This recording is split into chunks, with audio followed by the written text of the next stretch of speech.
provides needed protections for parents to ensure the government doesn't unduly interfere with the parental rights.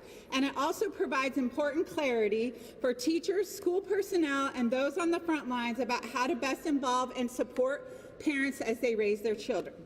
This parental rights bill did not come together overnight. It has been in the works for many, many years.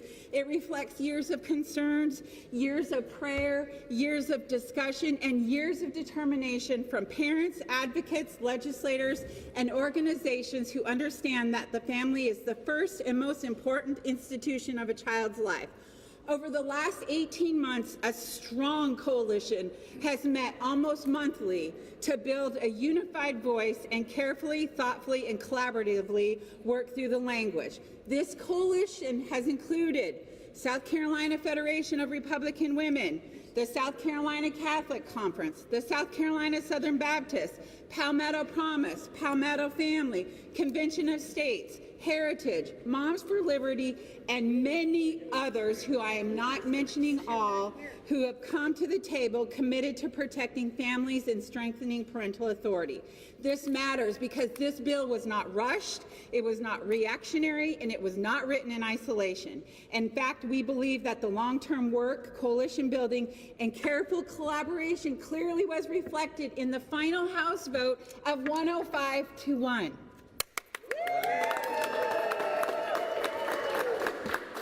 That overwhelming vote sent a powerful message, but we're not done. For generations, the South Carolina Senate has played a vital role in defending the values and way of life to make our state strong. Time and again, it has stepped forward to protect families, uphold common sense, and preserve the principles that matter most to the people of the state. And they have the opportunity to do this again. This is about protecting children, strengthening families, and preserving the values that have long defined our state. This bill is ready. The coalition is unified. The House has acted. Now the Senate should finish the work and make South Carolina a national leader on parental rights. I want to turn it over to Senator Stubbs until Senator Grooms gets here because he has a very important hearing to get to. That's right. Okay, Senator Grooms, come on over here. You can go right after Stubbs because he has to get to the hearing. That's right. Well, thank y'all. This is fantastic. You know, I'm a freshman senator. And I'm a common sense kind of guy, and this legislation is very common sense. The government should not stand in the place of parents and families, and this is the type of legislation that codifies the fact that parents have the ultimate choice in what they're doing with their children's health and education. So I appreciate everyone here. I see Congressman Norman and many others, the effort to get it to the Senate. Usually I think we're supposed to be the deliberative body, but it sounds like the House has done some great work, and we look forward to passing this movement on to the governor. Thank you.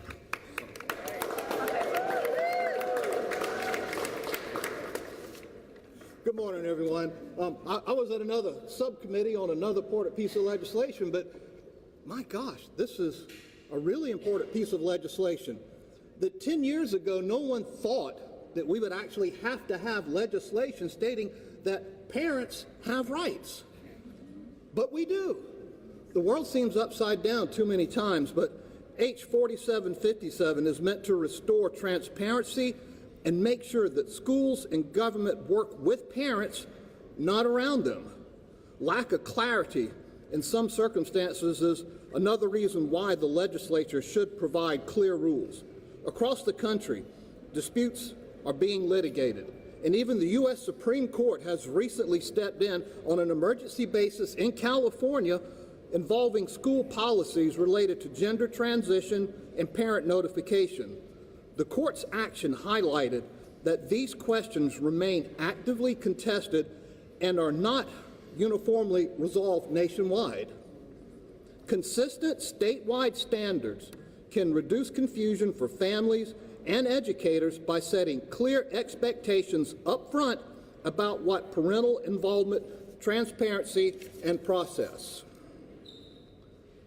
At its core, the bill affirms and enumerates that there are fundamental rights of parents to direct the upbringing, education, health care, and general welfare of their children. We need clear and consistent rules that uphold parental rights from those who think that they know better. Years ago, I've got three grown boys, and my middle son, man, he likes to get out there and rustle and tussle, and he had a little incident playing with his brothers, and he hurt his tooth, all right, and the nerve deadened in his tooth, and we sought dental care for him. The nerve had to be extracted and other things. And I want you to know, at his middle school, someone noticed his tooth was brown. It didn't look like the others. So without our consent, he was pulled out of the classroom. He was subjected to several medical examinations, and then we received a visit by the Department of Social Services inquiring about his health and wondering why we weren't getting him proper dental treatment. You talk about feeling violated, but that's small potatoes compared to some things that are occurring in this state and in other states today. We do need clear and concise guidelines over the rights of parents to let others know these are not your children.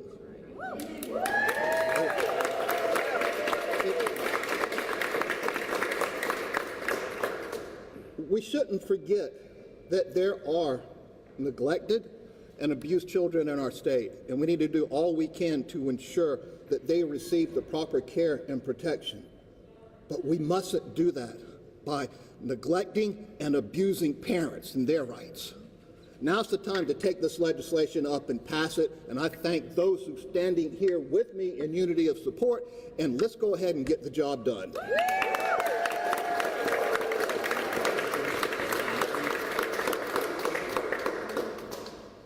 Good morning. I'm Senator Michael Johnson.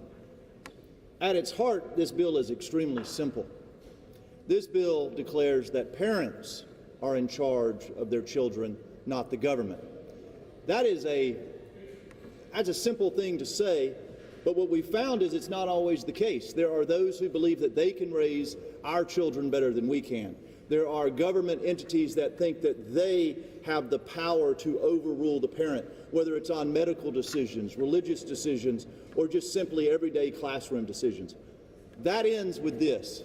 And how sad it is that we actually have to say that ends today. That should be a fundamental right that we've had for ages, but somehow we've gone askew.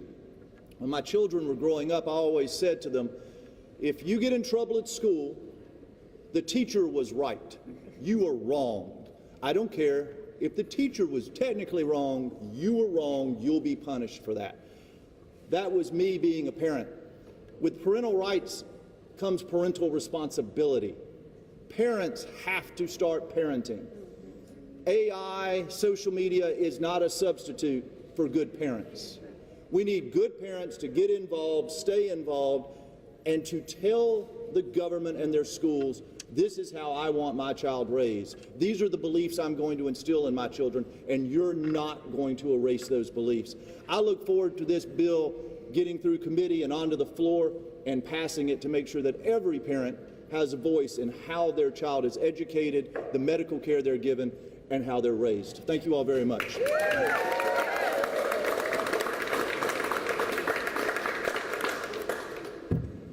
All that you've heard this morning speaks volumes on the importance of what we're doing here. We have not only the moral imperative to stand up for children and for families, but it is a biblical mandate. We can read in the Word how we are supposed to, as parents and as families, raise our children. It is not the government's role to raise our children. It is these warriors' role that are here with us that are to be raising children. And as we look at this time in our life right now and the times in this nation, it is our responsibility from a public policy standpoint not to change hearts. It's not the role of public policy to raise children or to set the agenda on what we should be doing as families. It is public policy's role to create an environment for families to do that role. And as a child born to a 14-year-old who put me into foster care, who was adopted by a fantastic family, I know firsthand the power the importance of what family can do. It doesn't matter your DNA, it doesn't matter your blood type, it matters the family and what they invest in you. So these are the folks here behind us, the folks that are watching who understand that the role of public policy is to create an environment for families to raise their children, not for government. Government needs to get out of the way and let parents do what they do. Thank you.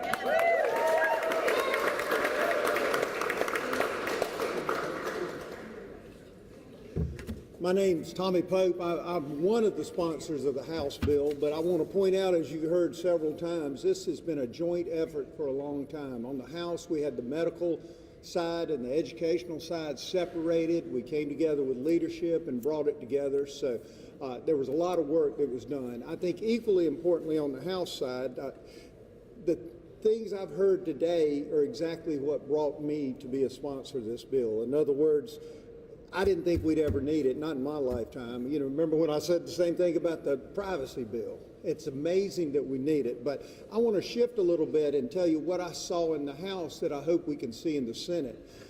One, I want to thank Alliance Defending Freedom. I'm an attorney by trade, and they have attorneys who this is their sole job to make sure these things are constitutional. So as we work on these things, having their assistance is tremendous to me. It's always better to stand up and argue when you have the law on your side. You know, you've heard lawyers, if you got the facts, argue the facts. You got the law, argue the law. If you don't have either, just argue like hell. But in this circumstance, you know, we had the law on our side. We had the facts on our side, and I want to thank them for doing it. But equally importantly, as you heard, it was almost unanimous in the House. And I remember after we got through with that and posted it, and somebody said, well, you know, these are the lurkers, not the workers. These are the people that put things online but aren't doing the job. You know, Teddy Roosevelt says it's not the critic who counts, but it's people that get here and get involved. What was said was it must not be good because the Democrats voted for it. I said Democrats have families too, and they have children too. And what I saw as the best testament of, other than just getting good legislation, was the fact when it was over, there were two groups. There were the folks that were new, and there were the old timers like me, the poster childs for term limits that we ought to get rid of me, right? So the old guys said, this reminds me of how it used to be when we would work together and get things done. We'd argue hard and we'd fight hard, but then we'd find commonality to do what's best for our community, to do what's best for outside this building. And so the old guard said, man, this is what it used to be. And the new folks said, I've never seen anything like this. You know, what's the deal? You can strike hard blows, but not strike foul blows.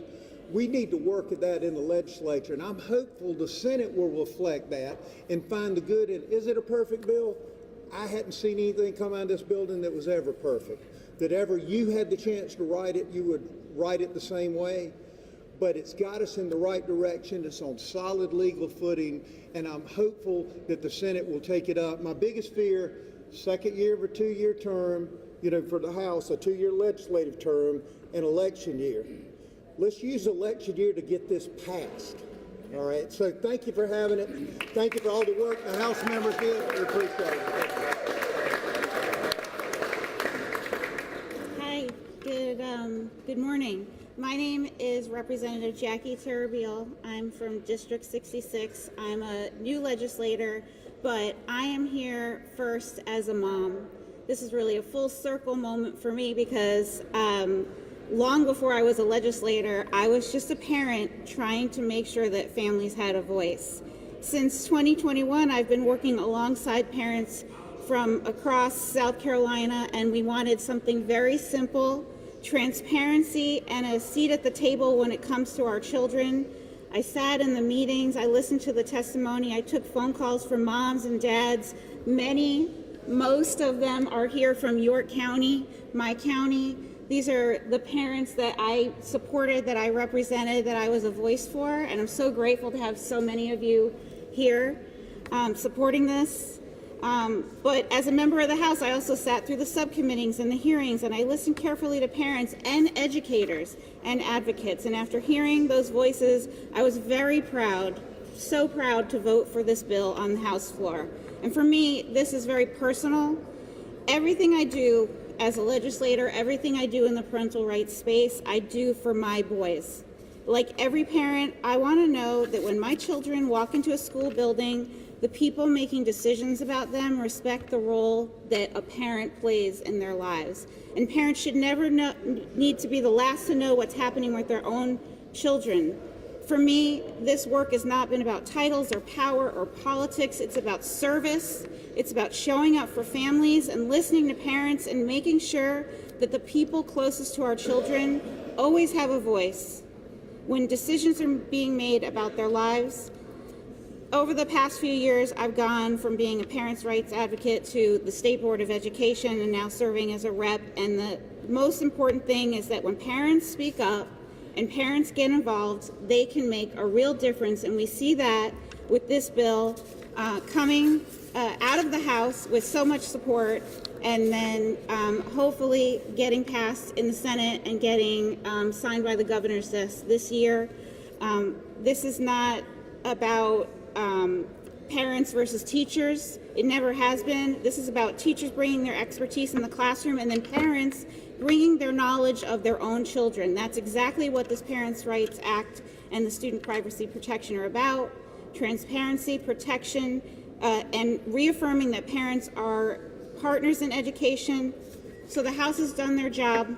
I ask that the Senate do theirs and pass this, and I just again want to say I feel so blessed and lucky to be here with all of you, and it's really a full circle moment. So let's get this done for parents and for our kids. Yeah. Woo!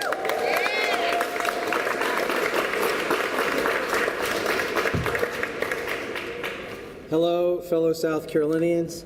Thank you so much for being here today. My name is Charlie Massayer, and I serve as the Director of Policy and Legislative Affairs at Moms for Liberty. We're here today for a simple reason. Parents matter, families matter, and the future of our children matters. Across this country and right here in South Carolina, parents are standing up and saying something that should never have been controversial. Parents have the fundamental right to direct the care, education, and upbringing of their children. Long before there were school boards, long before there were agencies, bureaucracies, there were parents. Long before government programs and policies, there were moms and there were dads who carried the sacred responsibility of teaching their children right from wrong, truth from error, and wisdom from experience. Parental rights are not a privilege granted by the government. They are not a policy preference. They are fundamental rights that are given by God and predate government itself. Our laws should reflect that truth. That is why South Carolina Parental Rights Act matters so much. The Parental Rights Act does something critically important. It places parental rights under the highest level of constitutional protection.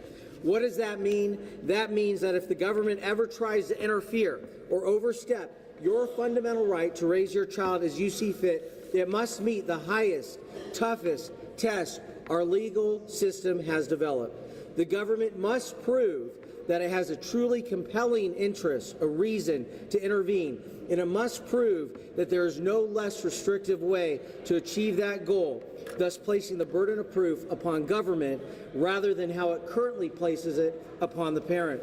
In other words, government agencies cannot override parents simply because it's convenient, fashionable, or based on shifting policy preferences. They must justify it under the most rigorous standard courts recognize. That is how fundamental rights are supposed to be treated. The Parental Rights Act simply ensures that in South Carolina, parental rights will receive the same protection that courts already give to other core constitutional freedoms, like free speech and religious liberty. This bill recognizes the principle that should unite every family in our state. Parents must remain the primary authority in the lives and education of their children, because in South Carolina, we still believe something simple and powerful. Families come before systems, parents come before bureaucracies, and children belong to families, not the state.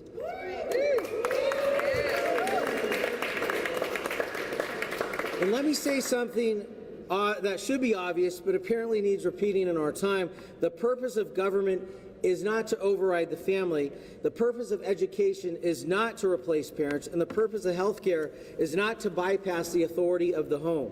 South Carolina has a bicameral legislative function, just like 49 out of our 50 states, as well as the federal government. The House was designed as a chamber closest to the people. And in that 105 to 1 vote, the South Carolina House finally agreed that parental rights are fundamental rights. It's time the Senate takes a clear message from that body elected closest to the people. So today, we stand together. Parents, grandparents, teachers, children, citizens, and we send a message to our South Carolina senators: preserve parental rights, protect our kids, pass the Parental Rights Act, because when parents are empowered, children thrive. When families are strong, communities are strong. And when communities are strong, South Carolina is strong. This is not a partisan issue. This is a family issue. We believe in the timeless truth that built this country. Freedom begins in the home. So let's stand together. Let's speak clearly. Let's remind our leaders of something they should never forget, that parental rights are fundamental rights. They're not negotiable. They're not optional, and they're not going away. And we're not going to quiet down until we pass a Parental Bill of Rights right here in Columbia. God bless you all, and God bless the families of South Carolina. That concludes our press conference and rally. Lawmakers are available for any interviews that you want to give, but the rest of us have to go to room 105 in Gresset now.